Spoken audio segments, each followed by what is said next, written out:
Islam is not only a religion, but it also a way of life and a whole civilization.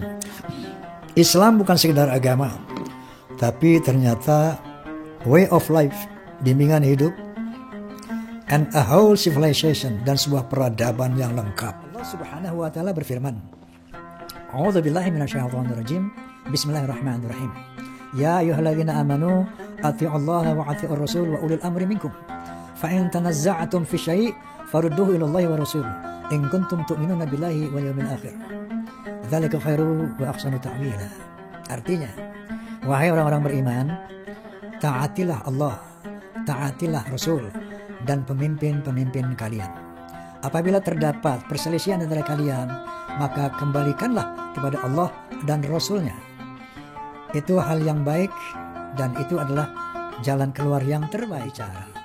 Ternyata Ahlul Bait dalam surat Al-Ahzab 28-33 yang dimaksud Ahlul Bait adalah istri-istri Nabi Sallallahu Alaihi Wasallam. Sebagaimana firman Allah Subhanahu Wa Taala, Ya ayuhan Nabi, qul li azwajika in kuntunna turidna al-hayata dunya wa zinataha fata'alaina wa umatti'akunna wa sarihkunna sarah. Dari Al-Ahzab 28-33 ini jadi jelas bahwa Ahlul Bait itu pertama adalah orang rumah Nabi. Ada satu hadis mengatakan bahwa Nabi SAW menyebutkan yang namanya Ali, Fatimah, Hasan dan Husain radhiyallahu anhum, ini Ahlul Baitku. Masih relate dengan Al-Ahzab bahwa Ahlul Bait itu adalah keluarga rumah, bukan keturunan.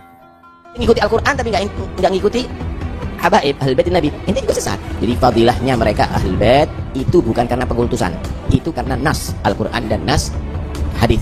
Yang mengingkari fadail Ahlul Bait berarti mengingkari nas, bisa kufur.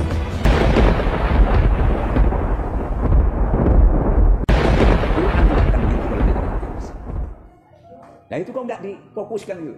Quran tidak tersentuh kalau tidak dengan hati yang bersih. Jadi banyak yang nggak nyentuh. Kalau nggak nyentuh nggak merasa. Kalau nggak merasa kan nggak tahu ini pahit apa manis. Kita kalau sudah paham itu bisa kita kaitkan kemana-mana. Ke sini bisa, ke sini bisa. Nah jadi Ahlul Bait itu ada riwayatnya. Salman Al-Farisi ini mau diambil oleh Ansor, oleh masukkan ke golongannya. Bapaknya di sini NU sama Muhammadiyah, melok Muhammadiyah ya. Melok iki ndak wis, yang sebenarnya aku yang ngambil, tak jadikan Ahlul Bait. Kenapa dia orang mana tuh? Orang apa namanya? Turki atau orang apa? Bukan Arab, tapi karena hikmat dan keilmuannya itu. Jadi Ahlul Bait itu sama-sama serumah dengan rumah Tuhan. Jadi bisa. Seperti sekarang aja, di Seoul itu banyak angkat orang biasa, dia prestasi, dinatasnamakan keluarganya diberi gelar, ya. Seperti di Beatles itu, di Inggris itu dikasih dia keluarga kerajaan, karena prestasi dalam bidang seni. Di situ jadi istilahnya, nasab itu, di Quran juga ada kami sadari. Kalau sudah ditiup sangkakala, nasab itu berlaku.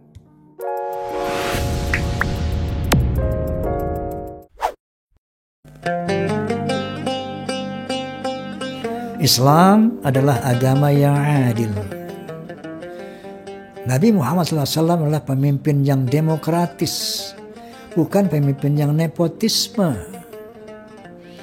Aku berjuang atas perintah Allah Subhanahu wa taala. Lalu Nabi tidak minta imbalan untuk mencintai keluargaku, tidak. Kalau ada satu hadis yang mengatakan, cintailah keluargaku, benar. Tapi jangan sandarkan ini kepada Asy-Syura ayat 23. Karena Asy-Syura ayat 23 bukan berarti perintah mencintai keluarga Nabi. Nah ini yang harus diluruskan. Bahwa kalau kita diperintah mencintai keluarga Nabi, pasti dalam rangka menjaga kesucian Rasulullah SAW, kita harus tahu yang mana keturunan Nabi itu. Pasti kita diperintahkan untuk mencintai keturunan Nabi. Oleh karena itu, kita umat Islam harus tahu yang mana keturunan Nabi. Karena keturunan Rasulullah SAW ini banyak tersebar di seluruh dunia. Bahkan yang mengaku-ngaku turunan Nabi pun gak kurang-kurang di dunia ini.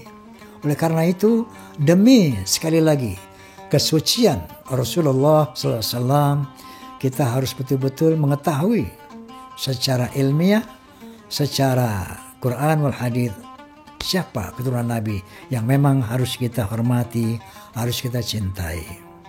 Bagaimana status ulama? Ya, al-ulama warathatul anbiya. Terus bagaimana habaib? Bukan warasatul anbiya. Al-ulama warasatul anbiya, bukan habaib. Al-ulama warasatul anbiya, bukan habaib. Itu ngikuti Al-Quran tapi nggak ngikuti habaib ahlul bait Nabi, ente juga sesat.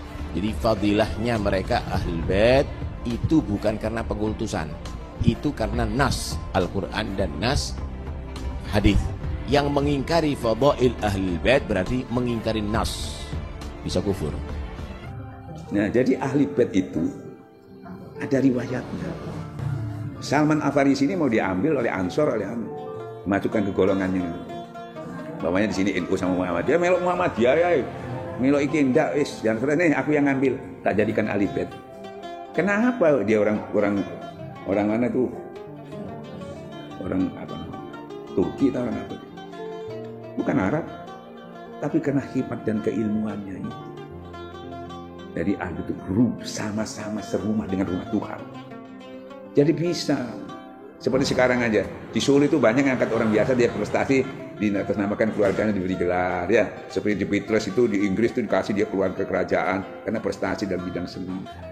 Di situ jadi istilahnya, nasab itu, di Quran juga ada, kamu bisa cari. Kalau sudah ditiup sangkakala, nasab itu bagaimana?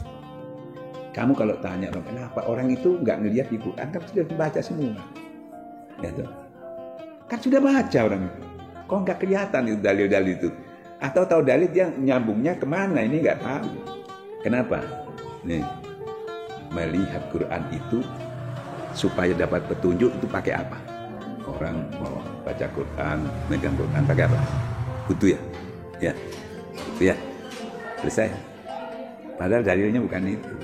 Ini wudu itu akhlak. Tapi Quran tidak akan menyentuh kalau tidak dengan hati yang bersih. Nah itu kok nggak difokuskan gitu. Quran tidak tersentuh kalau tidak dengan hati yang bersih. Jadi banyak yang nggak nyentuh. Kalau nggak nyentuh nggak merasa. Kalau nggak merasa kan nggak tahu ini pahit apa manis. Apa artinya? Lah iya, kalau kamu tak tahu rasanya nggak tahu ini manis apa enggak apa pahit. Namanya kalau ngomongnya pakai mereka-reka, Quran dijelaskan sampai mereka-reka. Nah, banyak kita dengar akhir-akhir ini satu hadis yang dilontarkan oleh teman-teman dari Ba'alawi. Satu hadis yang berbunyi, qala Nabi SAW, taraktu fikum amrain, ma in tamassaktu bihima lam tadillu abada. Kitab Allah wa dzurriyyati, atau kitab Allah wa ahli. Aku tinggalkan kepadamu dua hal, kata Nabi, yang apabila kamu berpegang kepadanya, maka kamu tidak akan tersesat. Menurut mereka, kitab Allah dan zuriyah Nabi, kitab Allah dan turunan Nabi. Sementara ada hadis lain yang sahih yang mengatakan, taraktu fikum amrain ma in tamassaktum bihima la tadillu abada. Kitab Allah wa sunnati, atau kitab Allah wa sunnata rasulih. Aku tinggalkan kepadamu dua hal yang apabila kamu berpegang kepadanya, kepada keduanya kamu tidak akan tersesat selamanya. Pertama kitab Allah, yang kedua adalah sunnah Nabi. Entah itu sunnah qauliyah, sunnah fi'aliyah, atau sunnah takririyah. Jadi dari dua hadis ini kira-kira yang mana yang logis, yang benar? Tentunya hadis yang mengatakan Quran dan sunnah Nabi. Ketika kita mengatakan Quran dan turunan Nabi, turunan Nabi ini nggak masuk. Apalagi mengaku turunan Nabi. Banyak di kalangan mereka yang bermaksiat kepada Allah. Apakah masuk akal kalau dengan berpegang kepada mereka, maka kita tidak akan tersesat?